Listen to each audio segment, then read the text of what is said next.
Une mort mystérieuse. La tête commence à faire mal à 8 heures. Le temps qu'on cherche à l'amener à l'hôpital parce que ça ne tenait pas. 9 heures, André est mort.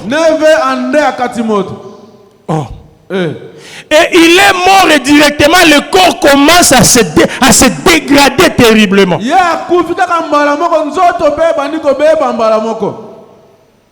C'est dans les quartiers comme ça que nous là, nous sommes nés.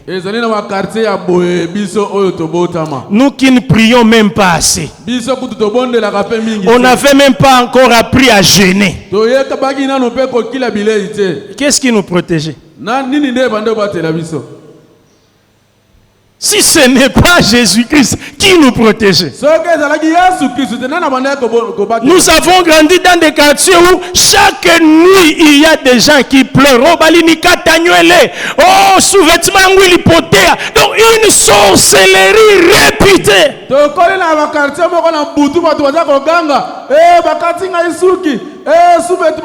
Combien de fois les brosses à dents se sont perdues dans la maison? Parce que les sorciers, vraiment les sorciers, ni ba shenzi moya. Tu viens voler vraiment les sous-vêtements sales qui n'est même pas encore lavé. Tu prends, tu vas. Franchement. C'est dans des quartiers comme ça qu'on a grandi. Vous pourriez voir les souris qui marchent sur vos têtes comme ça, mais qui parlent comme des hommes. Les chats intelligents. Les chats intelligents qui peuvent venir prendre juste les billets de $100. Juste les billets de $100. Et il part. Ça, c'est un chat, ça. Une souris qui va choisir seulement les billets de 50 000 francs. Donc quand vous avez de 1000 francs, non. C'est pas son problème. La souris vient manger seulement les gros billets là. Elle mange là où il y a le filigrane. C'est dans des quartiers comme ça que nous avons grandi. Et moi je me dis, qui me protégeait? Qui nous gardait dans tout ça? Ah, si seulement je peux commencer à rendre grâce à Dieu, je ne peux pas en finir. Je disais, un enfant de Dieu doit apprendre à séparer les trois. Quand il dit je vais rendre grâce à Dieu, rappelle-toi de tout ce que Dieu a fait pour toi.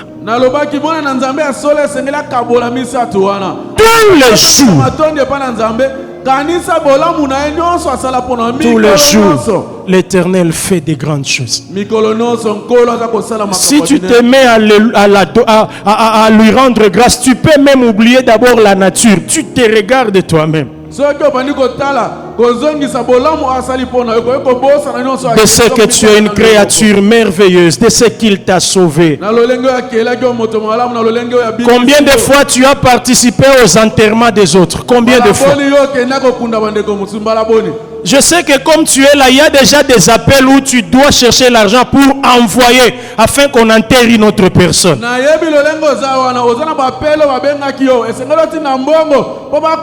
Tu envoies l'argent pour qu'on enterre l'oncle, mais toi tu n'es pas enterré. Tu penses qu'il y a quelque chose qui te protège? Il n'y a que Dieu.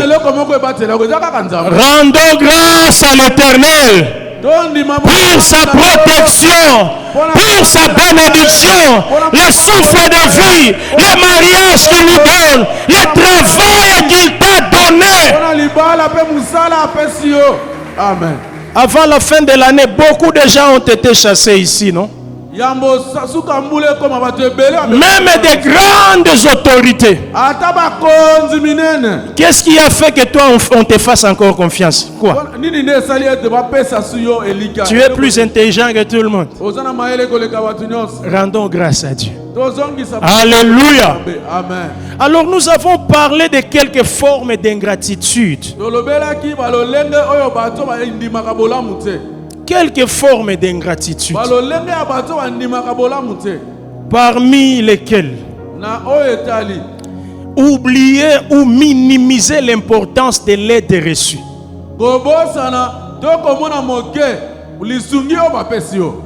Lorsque tu oublies les biens qu'on t'a fait,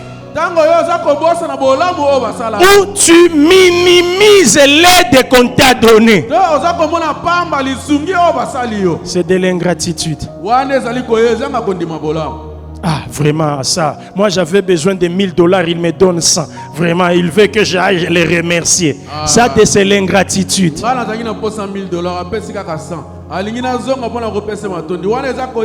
C'est de l'ingratitude. Il y a quelqu'un qui t'avait reçu chez lui quand tu n'avais pas de toit où dormir. Tu te souviens de ça ou bien tu as oublié? Quand tu es arrivé ici, il y a quelqu'un qui t'a montré les bons amis par lesquels aujourd'hui tu travailles. Te souviens-tu que ce n'est pas toi qui as déposé ton CV là underground? Il y a quelqu'un qui a parlé à un chef pour qu'on t'appelle. Tu as oublié ça? C'est de l'ingratitude. Oublier ou minimiser l'aide qu'on a reçue, c'est de l'ingratitude. N'oubliez jamais les bienfaits de Dieu et les bienfaits des hommes envers vous. Ne minimisez jamais l'aide que vous recevez. Et même si vous aviez besoin de 100 000 francs, mais quelqu'un vous dit je n'ai que 5 000, prenez ça, remerciez-le. Alléluia. Amen. Deuxième forme d'ingratitude. Oubliez les bienfaiteurs. La première forme, oubliez les bienfaits, mais la deuxième forme, oubliez même les bienfaiteurs. Celui qui a fait, celui qui a parlé, celui qui a démarché, l'oublier, c'est de l'ingratitude.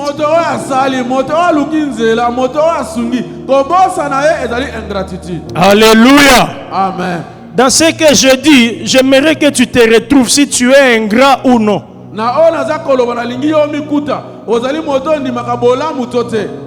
Dieu était en train de dire à Israël dans Deutéronome 8, n'oubliez pas ton Dieu quand tu mangeras et quand tu te rassasieras.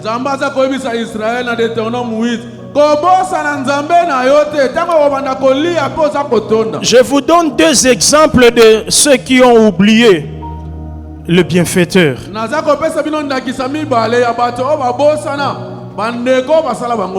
Nous avons dit ceci. Nous pouvons être ici à Durba, dans l'église CCK. Nous prions pour vous ici à l'église. Marty et Toko, votre cas, nous les soumettons à Dieu. Vous prenez même les frères, non, priez pour moi. On prie pour vous ici. Et Dieu écoute notre prière, il vous exauce ici ou ailleurs. Mais vous allez à Kambalambuji. Vous connaissez Kambalambuji? Oh, dans les Kananga, vous ne suivez pas l'information. Là où le président était allé inaugurer une route là qui a été construite. Pendant la semaine, le président a fait un déplacement dans les Kasaï. Il est allé couper les rubans de cette longue route-là. Et puis, il a aussi inauguré l'université de Kananga. Vous ne suivez pas les actualités. Kambalambouji, c'est une ville de là-bas. Mais maintenant, je suis en train de dire ceci. C'est ici où nous avons prié pour vous. Ici où nous avons même jeûné ensemble. Mais lorsque Dieu exauce, vous allez à Kambalambouji pour rendre les actions de grâce. Et c'est là que vous amenez votre offrande d'action de grâce. À Kambalambouji, on ne vous connaît même pas. On ne connaît pas qu'est-ce qui vous a troublé pendant les années. Quelles sont les difficultés que vous avez connues? Personne ne sait. Lorsque vous faites ça, vous êtes un ingrat. Alléluia. Amen. Nous prions pour vous ici. Vous êtes bénis ici. Mais vous allez rendre les actions de grâce à Kampala et vous y donnez votre offrande. Et on a même des gens qui témoignent. Même les gens, quand vous témoignez, les gens se posent des questions. Ils disent quoi? Nous ne connaissons même pas.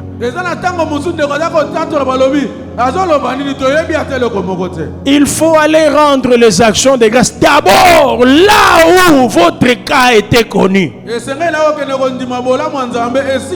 Parce que ce sont eux qui peuvent voir vraiment Dieu l'a été. Il n'était pas comme ça.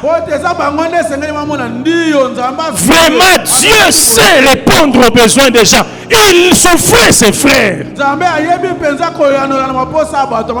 partir de là, les autres peuvent louer Dieu parce qu'ils t'ont vu avant. Ils te voient maintenant après l'exaucement de Dieu.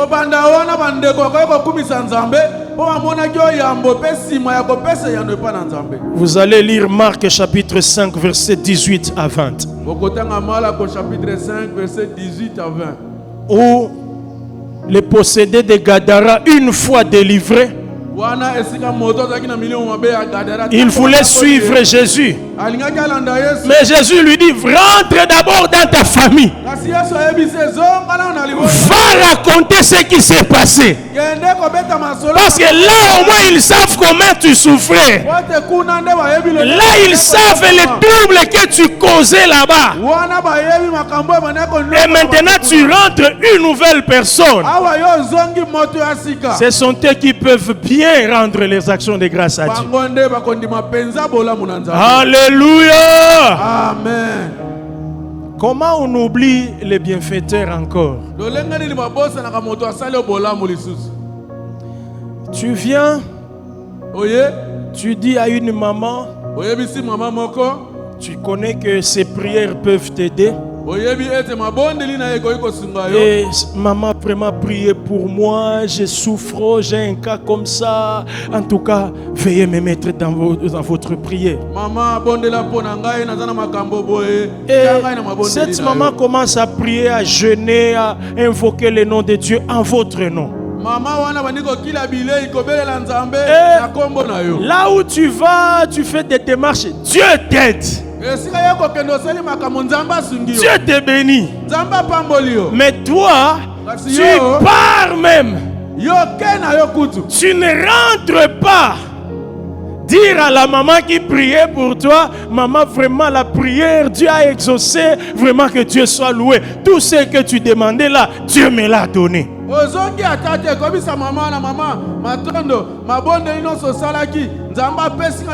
Toi, tu es parti, tu n'es pas revenu. C'est de l'ingratitude. Alléluia. Amen. C'est de l'ingratitude. Combien de cas vous nous amenez? Pasteur, vraiment j'ai un cas comme ça au travail, priez pour moi. Et nous avons prié. Et même quand vous partez là, nous continuons à prier parce que c'est un cas qui nous est donné. Nous devons continuer à prier. Mais qu'est-ce qui se fait? Dieu vous exauce et vous disparaissez. Nous ne savons même pas si Dieu vous a déjà donné. Est-ce que Dieu a déjà répondu? Vous nous laissez à genoux, mais vous vous jouissez déjà des exaucements. C'est de l'ingratitude. J'ai donné un exemple. J'avais trouvé une maman. Vraiment, ça m'a fait très mal dans le cœur, mais j'ai béni Dieu. Pendant que nous on priait pour sa maternité, parce qu'elle faisait déjà plusieurs années, elle ne mettait pas au monde. Elle s'est confiée à nous. Nous avons prié Dieu. Nous avons jeûné, nous avons prié.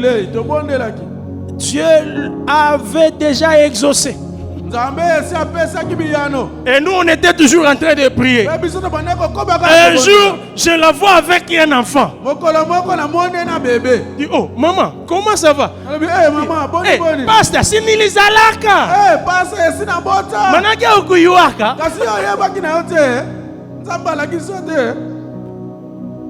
Je me suis dit, j'allais le savoir comment. C'est de l'ingratitude. Alléluia. Amen. Il y a un cas j'ai déploré ici. On avait prié pour un frère. Il a reçu son exaucement. Il cherchait le travail. Le frère a eu le travail. Il a disparu même de l'église. Il ne priait même plus. Parce qu'il était déjà béni. Il a reçu ce qu'il est venu chercher, non?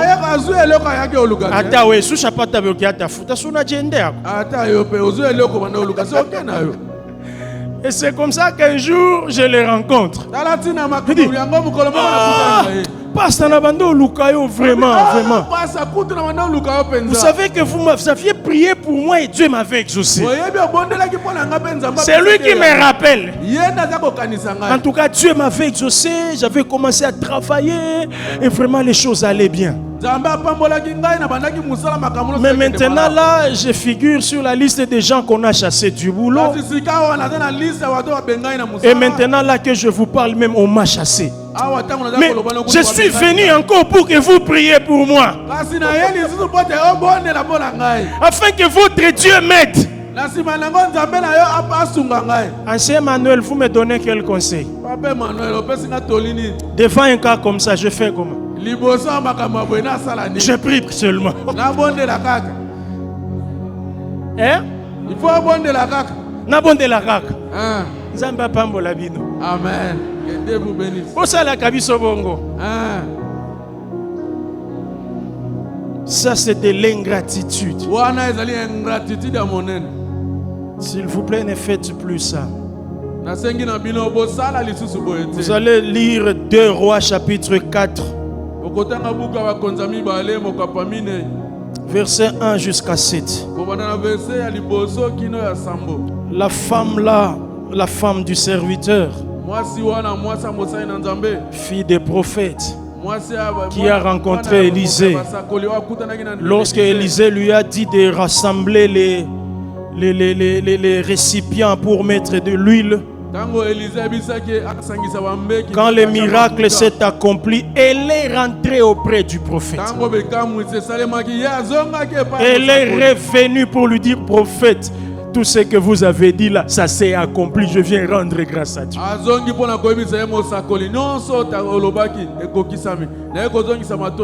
Autre forme d'ingratitude. Utiliser la bénédiction reçue de Dieu dans le mal. Utiliser la bénédiction de Dieu dans le mal. C'est dans la prière que tu as été béni, mais une fois reçu la prière, tu commences à aller fêter dans des bars.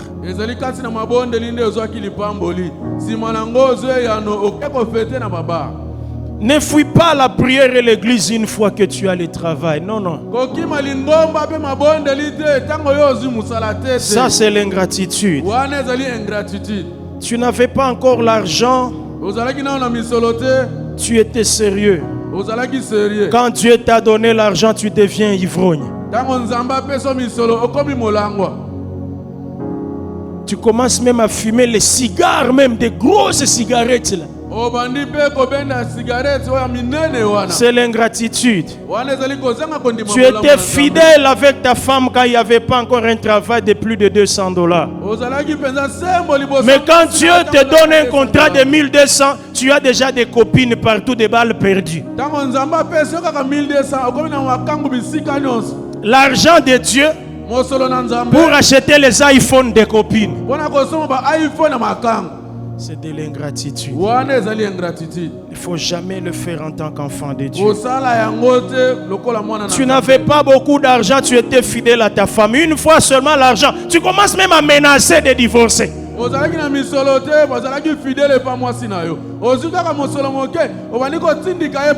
C'est de l'ingratitude. Nous avons même vu des femmes qui ont reçu de l'argent. L'entreprise a commencé déjà à bien marcher. Elles ont commencé à montrer qu'elles peuvent vivre indépendamment d'un homme. Mariée, mais elle montre déjà que même sans toi, je peux vivre. Au point qu'elle a commencé déjà à menacer de divorcer.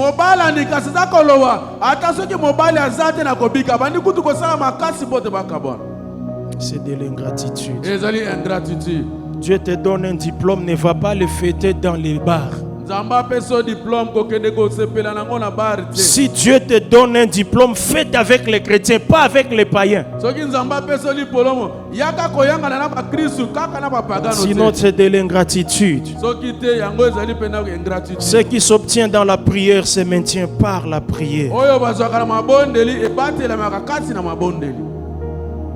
Une autre forme d'ingratitude, c'est critiquer celui qui t'a aidé. Celui qui t'a soutenu. Celui qui t'a facilité les choses. Mais toi, tu commences à les critiquer négativement. Tu te mets dans le camp de ses ennemis. Cet homme-là n'aura même pas besoin de te maudire. Tu t'es déjà maudit toi-même. Parce que tu rends le mal pour le bien qu'on t'a donné. Ne pas témoigner et donner l'offrande d'action de grâce, c'est de l'ingratitude.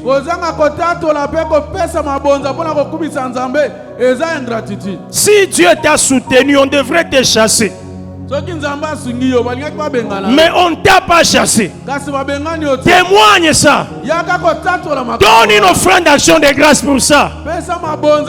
Si tu ne le fais pas, tu es un ingrat. Alléluia. Amen. Comment combattre l'ingratitude? Comment est-ce que tu peux combattre l'ingratitude dans ta vie? Premièrement, il faut reconnaître que sans Jésus, tu n'as rien et tu ne peux absolument rien.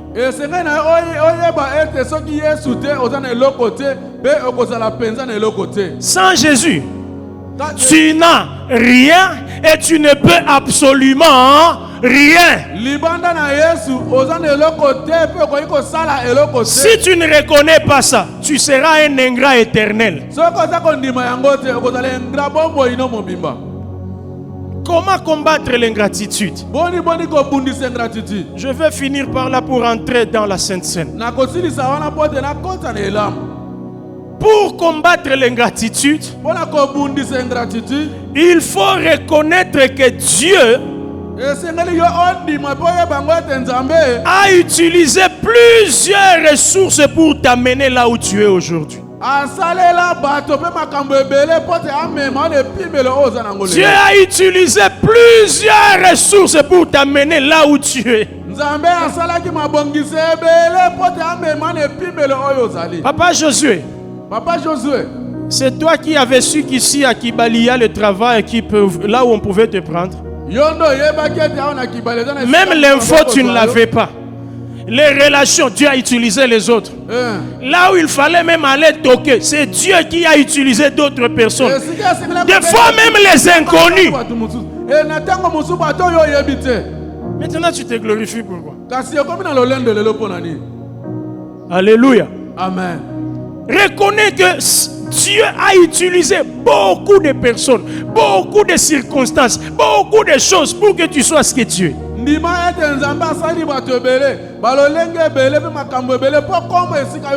Je te donne un exemple. Pour que tu naisses même, est-ce que tu t'es amené sur la terre? Il fallait qu'un homme connaisse une femme, que tu sois conçu et que tu naisses. Quelle que soit la manière dont tu es né, mais au moins tu es là. Que ce soit dans les mariages ou hors mariage, Dieu n'a pas de problème avec ça. Tu es ou tu n'es pas. Tu es, c'est tout. Donc même ta venue sur la terre, ce n'est même pas toi. Ce sont tes parents. Ils t'ont nourri, ils t'ont gardé. Tous les Français que tu sais parler là, on t'a appris. Même comme tu marches là, on t'a appris à marcher. Parler, on t'a appris à parler. Ba, mam. On t'a appris. Bon, on a dit nini. Tu ne savais même pas t'habiller. Quelqu'un t'a appris à t'habiller. Tu as utilisé même les professeurs de l'école primaire pour t'apprendre 1 plus 1 égale 2. 1 plus 1 égale 2. Et tu as commencé à répéter jusqu'aujourd'hui, tu connais calculer. Et tu veux dire, moi je suis un grand mathématicien. Je suis un grand. Papa, osa grande, osa elokote. Amen. Tu conduis un véhicule. Personne ne t'a appris ça. Tu es né et tu connaissais déjà conduire. Il y a quelqu'un qui t'a appris à mettre la vitesse, c'est comme ça qu'on démarre. Alors sois reconnaissant envers tout ça.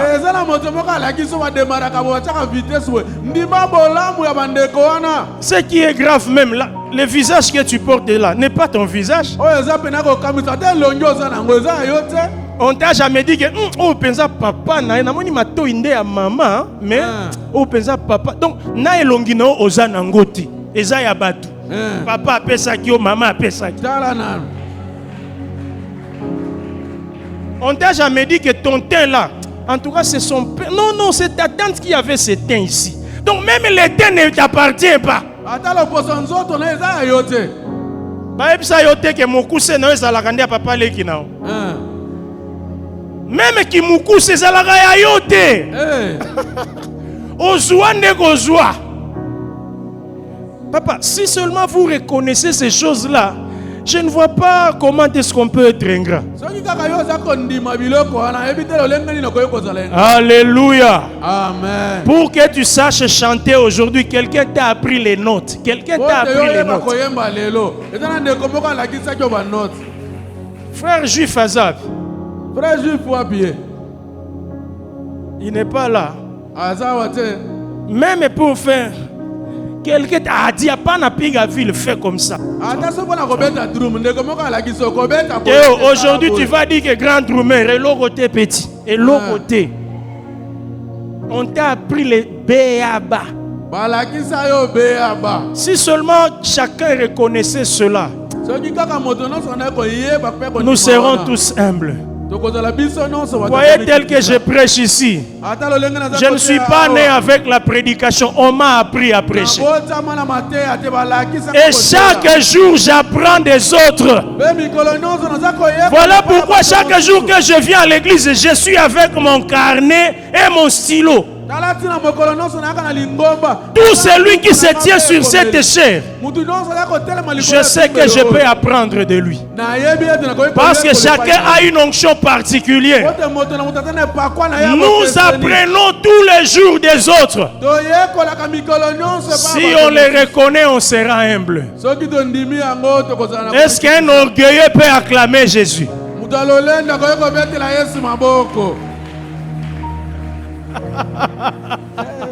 Je vous ai eu, hein? Aïe, aïe, aïe, aïe, aïe, aïe, je vous ai eu, hein? Je disais, est-ce qu'un orgueilleux peut acclamer Jésus? Ma frère orgueilleux, vous êtes. Est-ce que quelqu'un qui est reconnaissant peut acclamer pour Jésus? Amen. Il y a un docteur de la parole qui dit ceci. Un ingrat ne sera jamais grand.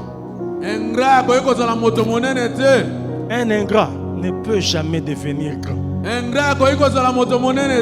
Ce ne sont que ceux qui reconnaissent que Dieu a utilisé plusieurs ressources que Dieu amène dans la vie. Quelqu'un peut acclamer pour la parole de Dieu. Alléluia. Amen. Ça, c'était mon premier point de ce matin. Je vais toucher le deuxième point et puis nous allons aller à la Sainte Seine.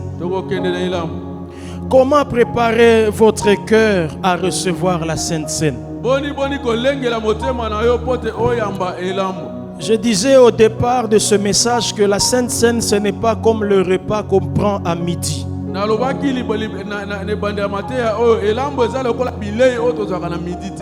Ce n'est pas comme le thé qu'on prend pour déjeuner, non. La Sainte Seine, ce n'est pas comme ce repas où tu amènes tes amis. Non, est-ce qu'on peut aller dîner? Non, non, ce n'est pas la Sainte Seine. Le petit déjeuner que tu te prépares ou pas, le fait que tu es vivant, tu as droit, tu peux boire, tu peux manger, tu peux acheter le pain chez Fabrice et tu fais tout.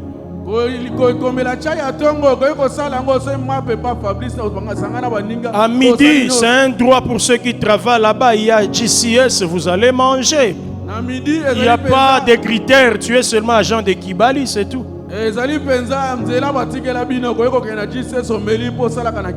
À la maison la nuit, c'est le devoir des parents de nous donner à manger. Et des fois même les étrangers qui sont dans la maison visiteurs, on mange ensemble, il n'y a pas de critères. Mais la Sainte Seine, il y a des critères. Et si tu ne respectes pas ces critères, mon frère, ma soeur, ne t'amuse pas. Je t'en supplie, je ne te fais pas peur, mais ne t'amuse pas.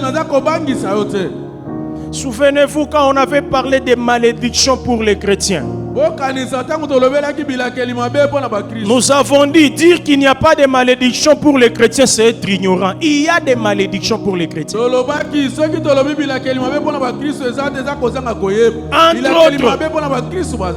autres, quand l'apôtre Paul dit, lorsque vous vous approchez de la Sainte Seine indignement, vous mangez les jugements et la condamnation. Ça, c'est une bénédiction, ça.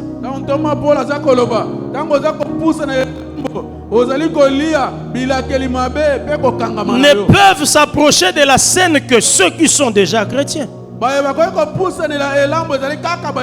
la manière d'approcher la Sainte Seine peut vous maudire ou ça peut vous bénir. Comment on doit préparer son cœur? C'est ce que nous avons lu dans 2 Rois, le roi Josias. La première chose que nous lisons dans l'histoire du roi Josias, savoir c'est juger soi-même. Savoir c'est juger soi-même. Vous allez lire 1 Corinthiens chapitre 11. chapitre 11. Verset 28 jusqu'à 31. La Bible dit, si nous nous jugeons nous-mêmes, nous ne serons pas jugés. L'apôtre dit que chacun regarde lui-même dans son fond de son cœur s'il est digne de s'approcher de la table du Seigneur.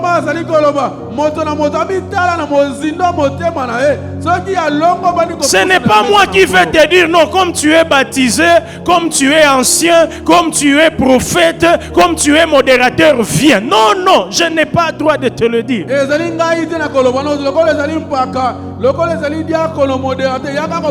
Tu connais ce que tu es, tu connais ce que tu fais, tu connais la vie que tu mènes. Là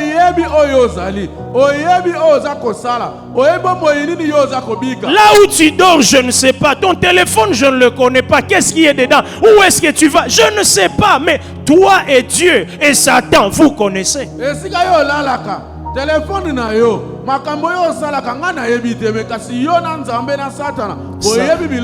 Savoir c'est juger soi-même. Le roi Josias, quand il a pris le pouvoir, je vous épargne de tous les détails. La Bible nous dit il a été investi roi à 8 ans. Parmi les plus jeunes rois de la Bible. 8 ans. Même pas adolescent, 8 ans, enfant.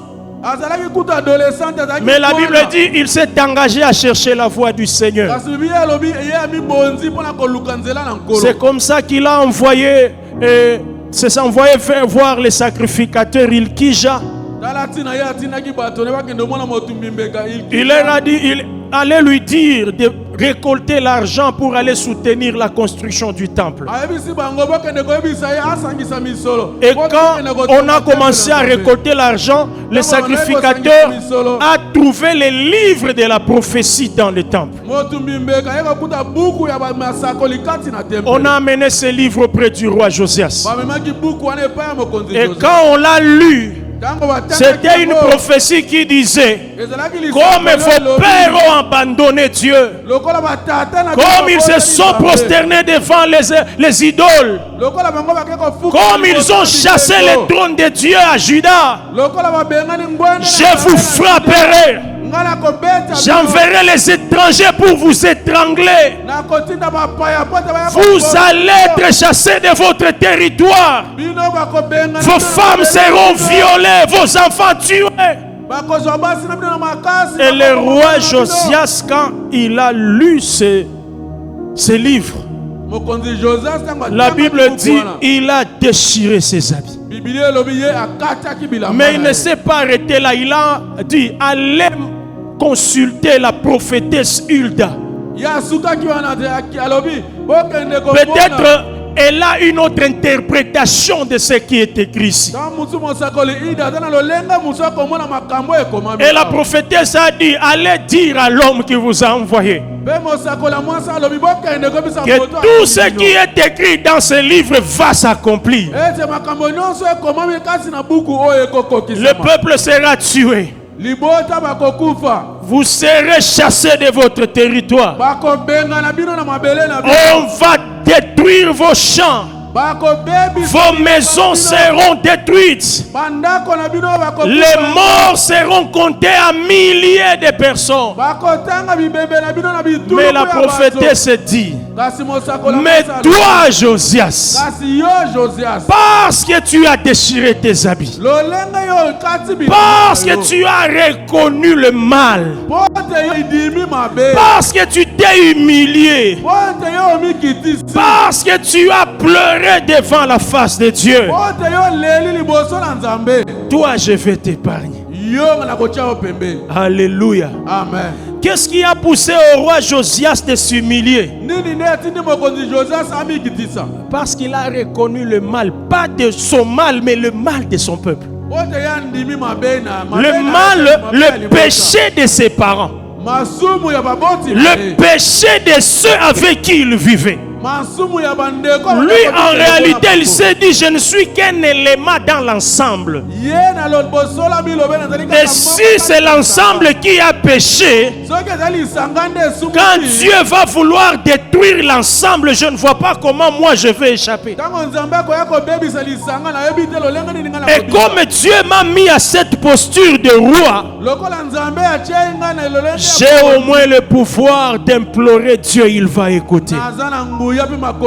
Et c'est comme ça qu'il s'est mis aussi sur la liste des pécheurs, parce que les rois qui l'ont précédé et tous les peuples, ils ont tous péché. J'aime beaucoup l'attitude du roi Josias. Reconnaître que tout son peuple est pécheur. Il sait juger lui-même que non, je ne peux pas me battre la poitrine, que moi je fais l'exception. Non. Il a regardé le mal qui dominait. Et il a dit, la seule façon d'échapper à la colère de Dieu, c'est de se repentir. Et c'est ce qu'il a fait. Qui reconnaît le mal dans sa vie ce matin? Qui se dit, même si je prie, mais je connais les voies dans lesquelles je marche? Modérateur, oui, je modère des cultes, mais personne ne voit comment je marche. Qui va se juger lui-même ce matin? Reconnaître son péché, les confesser en les citant par les noms, et s'engager à l'abandonner ce matin. Qui se reconnaît pécheur devant Dieu ce matin et qui est prêt à confesser et à abandonner ce matin? J'insiste parce que c'est ça la repentance. La repentance, ce n'est pas demander pardon et revenir sur les mêmes choses. La repentance est différente de la confession. Beaucoup aujourd'hui confessent les péchés mais n'y l'abandonnent pas. La repentance, c'est reconnaître son péché, demander pardon en les citant par les noms et s'engager à l'abandonner. Voilà la repentance. La première chose à faire pour arriver à la Sainte Seine, c'est celle-là. La deuxième chose, comment préparer son cœur à la Sainte Seine? Il faut sortir les idoles. Sortir les idoles. La Bible nous apprend ici que le roi Josias ne s'est pas limité à demander pardon.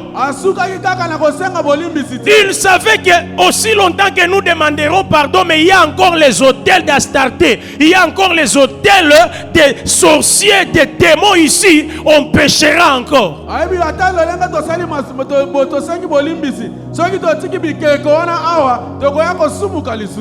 Voilà pourquoi il a sorti les idoles d'Astarté. Il a cassé les autels de Moloch. La Bible dit il a cassé les autels qu'ont laissé Manassé, Salomon, Jéroboam et tous les autres.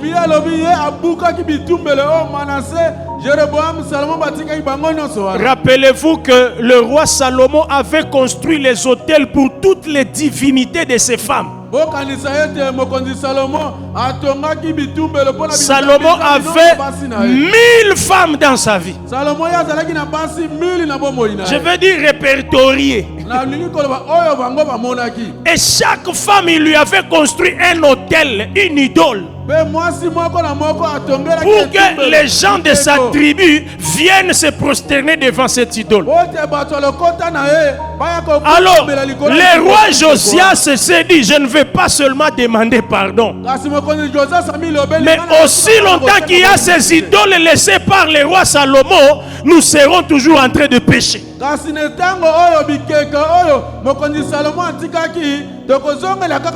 Et c'est comme ça qu'il s'est engagé à les détruire.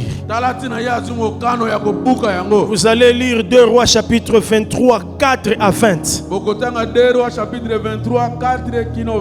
Il est allé même jusqu'à tuer les magiciens. Il les a égorgés. Il a chassé les prêtres des idoles. Il a brûlé les hauts lieux. Il a renversé les autels et brisé les statues. Il a enlevé et démoli tout ce qui était en train de les amener dans l'idolâtrie. Alléluia. Amen. Qu'est-ce que signifie enlever les idoles pour nous aujourd'hui?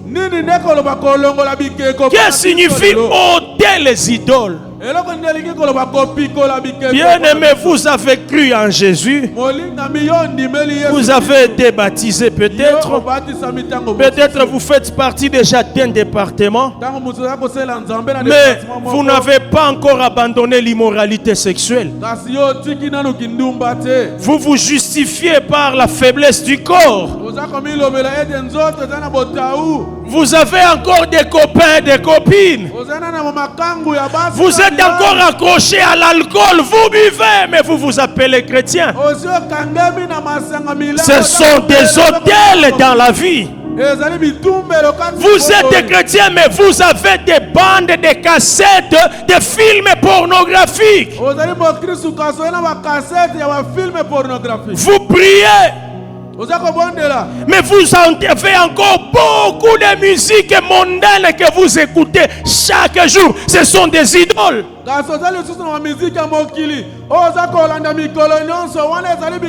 Vous êtes chrétien, serviteur de Dieu peut-être. Mais chaque jour avant de dormir, qu'est-ce que vous regardez dans votre téléphone? Qu'est-ce que vous regardez dans votre ordinateur? Nous savons de quoi nous parlons. Ne soyez pas de ceux qui confessent chaque jour, mais abandonnez, cassez ces cassettes-là. Ne justifie plus votre masturbation. Cassez cela, chassez cela dans votre vie.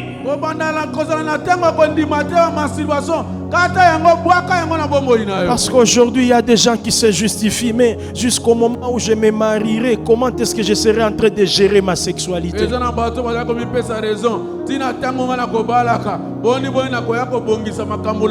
Et quelqu'un te dit, au lieu d'aller coucher avec une femme, et si je me soulageais seulement comme ça, où est le mal? Voilà les idoles que Dieu veut qu'on puisse chasser. L'homme qui paye ta maison, est-ce que c'est ton mari? Casse ces relations-là. Ce sont des idoles. L'homme qui paye les études de tes enfants, est-ce que c'est ton mari ou le mari des autres? Celui qui te supporte là, est-ce que c'est ton mari ou c'est un mari d'une autre femme? Les idoles qu'il faut casser, c'est ça les idoles. Coupe les relations qui ne glorifient pas Dieu dans ta vie. Ne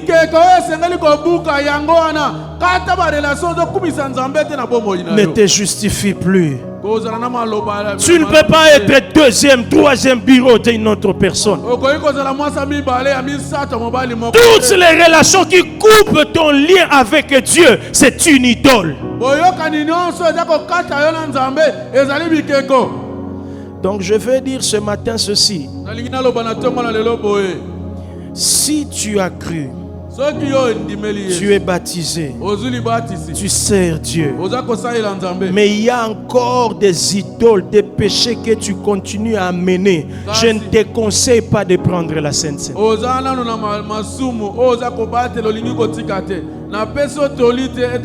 Surtout qu'après ici, tu vas encore revenir sur ça. Je ne te le conseille pas. Si seulement les deux choses sont faites, alors on tombe à la troisième chose. Il faut maintenant célébrer la Sainte Seine. Tu as reconnu, tu as confessé, tu t'es engagé à abandonner. Tu chasses tout ce qui était des mauvais souvenirs, là, les idoles, tout ce qui est, tu t'attachais avec Satan. Tu casses et tu chasses toutes ces choses-là. Tu brises toutes ces relations-là. Alors approche-toi de la Sainte Seine. La Bible dit quand le roi Josias avait fait ça, après avoir cassé toutes ces choses, c'est là qu'il a invoqué le peuple. Venez, organisons la Pâque, célébrons la Pâque. On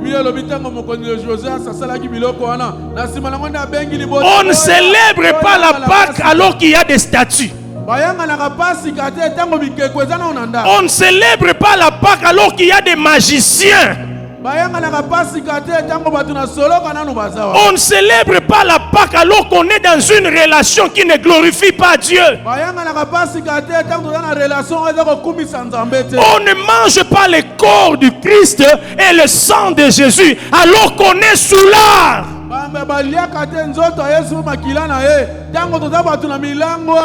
Je vous assure mes frères, c'est une malédiction. Si seulement vous vous êtes jugé vous-même, vous avez sorti les idoles, alors célébrez la Sainte Seine. Ne vous approchez jamais de la table du Seigneur par habitude. Je vous en supplie, ce n'est pas une honte de ne pas venir à la Sainte Seine lorsque toi-même tu t'es jugé indigne. Restez comme ça.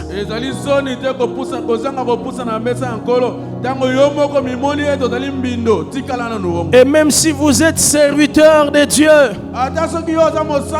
là je vais parler aux pasteurs, anciens diacres, serviteurs à tous les niveaux. Normalement, c'est nous qui sommes censés organiser la Sainte Seine. C'est nous qui sommes censés servir même aux autres.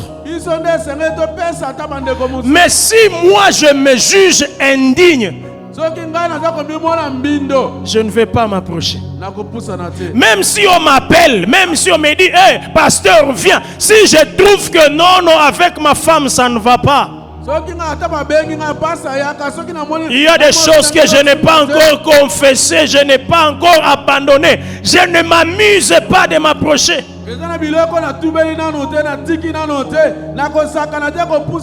Et ce n'est pas une honte.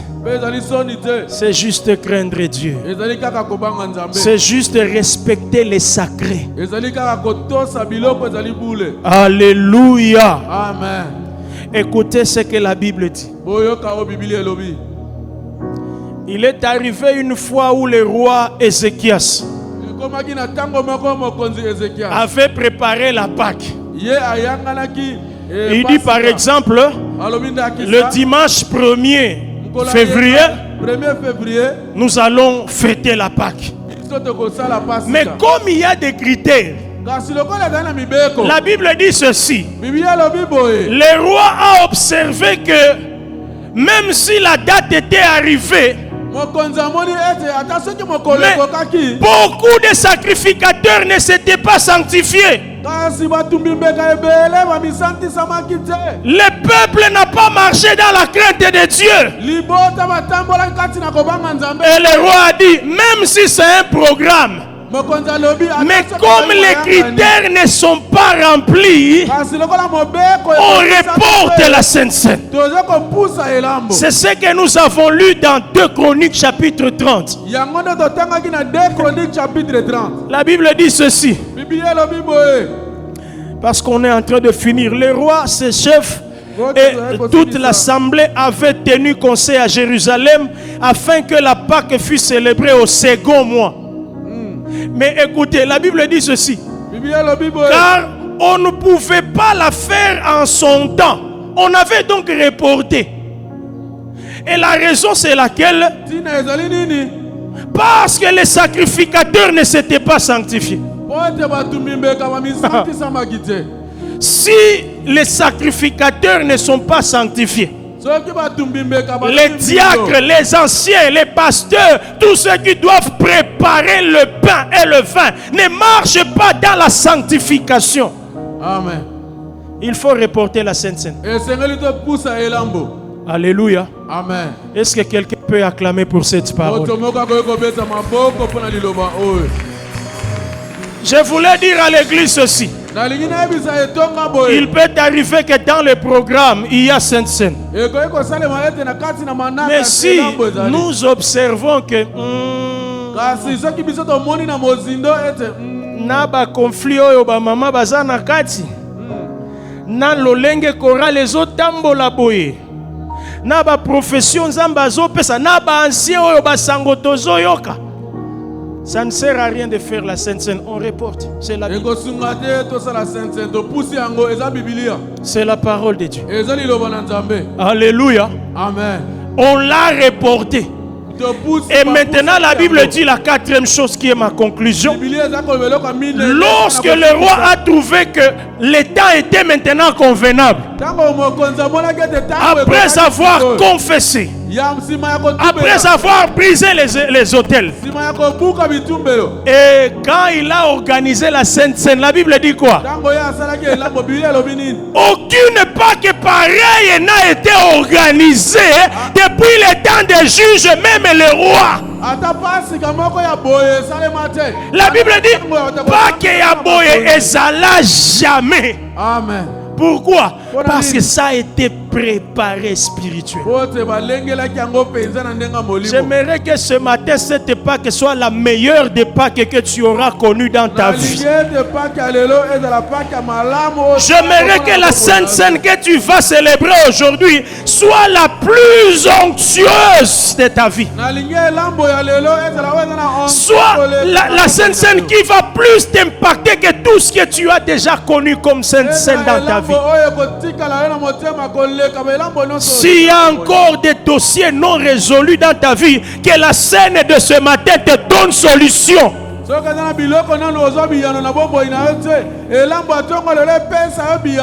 S'il y a encore des difficultés, il y a des choses où tu te trouves, j'ai déjà fait, j'ai déjà prié, mais comment ça ne marche pas? Que la scène d'aujourd'hui, ça s'empare dans ta vie.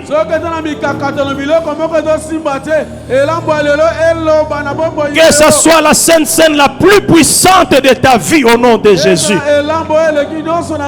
Que ce soit la Sainte Seine qui t'amène la joie que tu n'as jamais connue dans ta vie au nom de Jésus.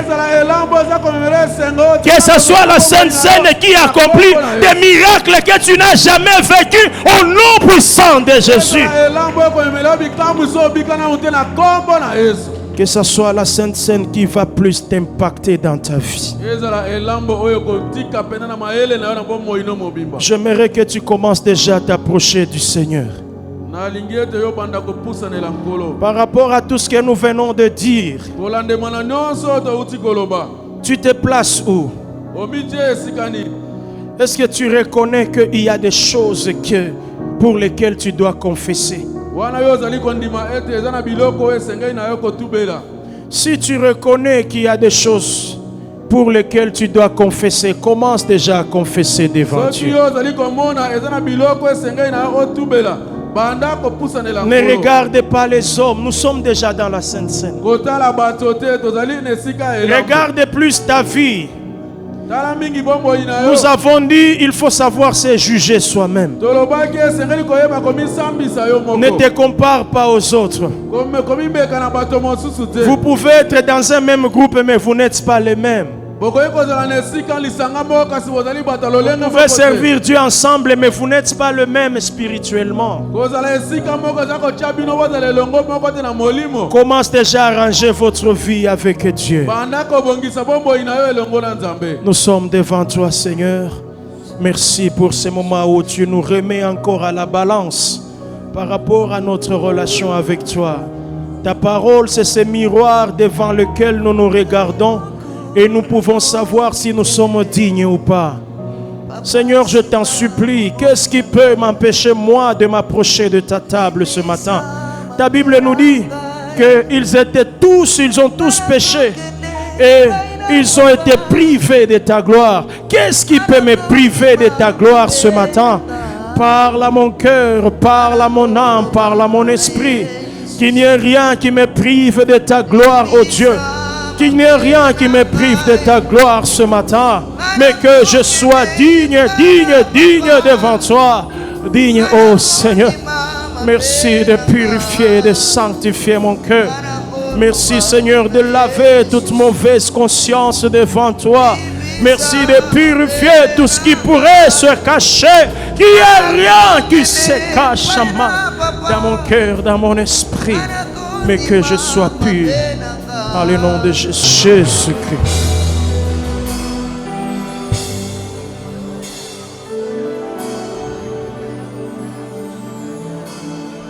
Nous allons demander à Papa Junior Kambai de proclamer la victoire de Dieu, de prier pour cette semaine que nous commençons, de déclarer les meilleures choses pour le mois de février pour nous et de laisser notre chemin de retour entre les mains du Seigneur.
Oh Seigneur Tout-Puissant, les péchés qui nous environnent si facilement. On a besoin de ton onction. Domine ces choses. Nous voulons marcher dans la puissance, marcher dans la sanctification de toi. Au nom puissant de Jésus. Que cette semaine soit bénie, remplie d'onction, remplie de puissance, remplie de délivrance, remplie de guérison. Au nom puissant de Jésus, nous te prions, toi le véritable Dieu, de nous accompagner, Seigneur mon Dieu. Pendant toute cette semaine, nous recommandons, Seigneur, entre tes saintes mains, le programme de l'Église. Nous le recommandons entre tes saintes mains. Nous voulons marcher dans la victoire. Que tout puisse réussir pour ta gloire. Au nom de Jésus-Christ, éternel Dieu, je déclare nul sans effet tous les projets de l'ennemi sur tes enfants, sur nos santé. Au nom puissant de Jésus, je déclare nul sans effet le projet des sorciers dans cette église. Au nom de Jésus-Christ, je déclare nul sans effet la vie des péchés dans tes enfants. Au nom de Jésus, éternel Dieu, nous voulons t'appartenir, toi le véritable Dieu. Nous voulons t'appartenir et te servir. Au nom puissant de Jésus, je viens recommander entre tes saintes mains les offrandes que nous t'avions amenées, Seigneur. Ouvre les églises des cieux. Toi le Dieu qui bénit. Toi le Dieu qui élève. Élève, Seigneur mon Dieu, tes enfants. Toi le Dieu qui bénit, Seigneur. Lorsque toi tu bénis, personne ne peut nous rabaisser. Lorsque toi tu élèves, personne ne peut nous rabaisser. Parce que nous dépendons de toi. Que ta main puissante nous accompagne. Dans le nom puissant de Jésus. Éternel Dieu d'amour, je viens encore devant ton trône te recommander les prédicateurs de ce matin. Oui, Seigneur, il a parlé de ta part. Mais laisse que, Seigneur, que cette parole puisse être une vie pour ton peuple. Parce qu'on a besoin de t'honorer, même dans le secret de nos vies. On a besoin de t'honorer, même dans le secret de nos vies. Éternel Dieu, là où les hommes ne nous voient pas, mais toi, tu nous vois, Seigneur. Que cette parole puisse demeurer dans nos cœurs. Que cette parole puisse nous transformer. Toi, le véritable Dieu. Nous t'acclamons parce que tu es le vieux lit. Amen, amen, amen. Avant de partir, il y a quelques petits communiqués. Le département de protocole demande à la personne qui avait oublié sa Bible le dimanche passé à l'extérieur de passer voir Papa Guilhem Makelele pour la récupérer. Couple et famille, nous annonçons à l'église que le couple Eric et Vanessa a été béni par une princesse au nom de Whitney Memling. Whitney Neneling Uguti à Kampala. La maman et le bébé se portent très bien par la grâce de Dieu. Oui, nous félicitons aussi les heureux parents pour leurs premiers fruits et de leur progéniture et continuons toujours à prier pour les couples qui demandent la maternité. Culte matinal. Bonjour chers membres du culte matinal. Nous tenons à informer à tous que demain lundi, nous commençons les 12 jours de prière à la dévotion matinale. C'est-à-dire qu'il y a une prière particulière pendant 12 jours d'affilée par rapport à ce qui a l'habitude d'être fait.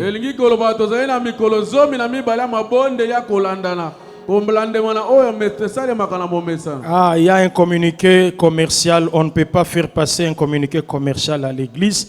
Veuillez voir. Sinon, tout le monde va demander qu'on fasse la publicité à l'église. On ne peut pas le faire à la chaîne. On nous dit qu'aujourd'hui, nous nous sommes réunis à 182 hommes, 195 femmes et 343 enfants. Au total, 720 personnes. Que Dieu soit béni. Allons dans la paix du Seigneur Jésus. Les visiteurs, veuillez voir Papa Bernard. Merci beaucoup, bon appétit.